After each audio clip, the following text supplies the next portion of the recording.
Death Valley is a place of the weird and the wonderful. In a far-flung corner of the park, a geologist and his students from Hampshire College Massachusetts have been studying a mystery that has baffled them for the last 15 years. On a dried lakebed known as the Racetrack Playa, there is the riddle of the moving stones.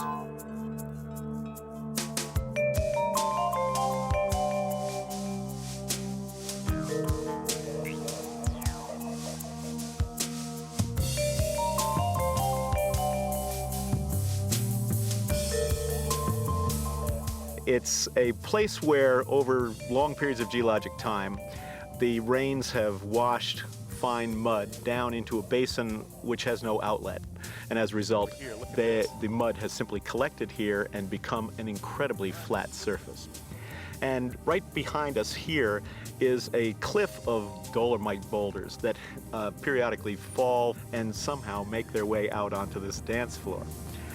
And then a crazy phenomenon seems to happen. Every once in a while, the conditions are just right to have rocks like these two behind us slide around on this surface.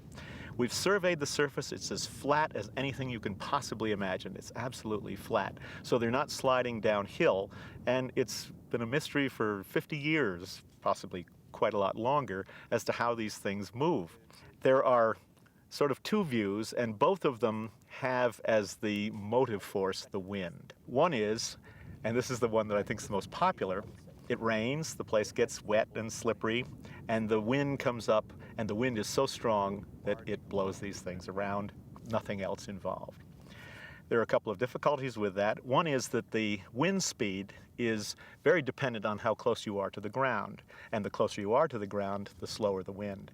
So that down near the ground, some of these rocks are very low profile rocks, the wind would have to be howling 500 plus miles an hour to move these things down at the ground level.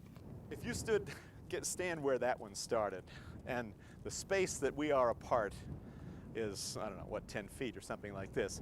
This one had to move to probably about here by the time the two of them seem to have moved together, if they did. And doesn't it look to you guys as though this bend is longer, that this little straightaway here is longer than the one that one makes?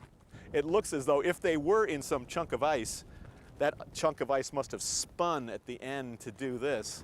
Our notion is that if it rains in the wintertime and then the sky clears and the night gets cold, you could lock all of these rocks into an enormous sheet of ice, maybe an inch thick, floating on the remaining water that hasn't yet frozen.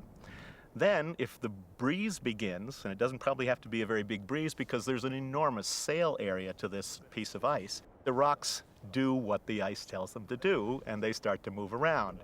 But after that, it looks as though they went on their own little merry pathways because the ice was beginning to break up.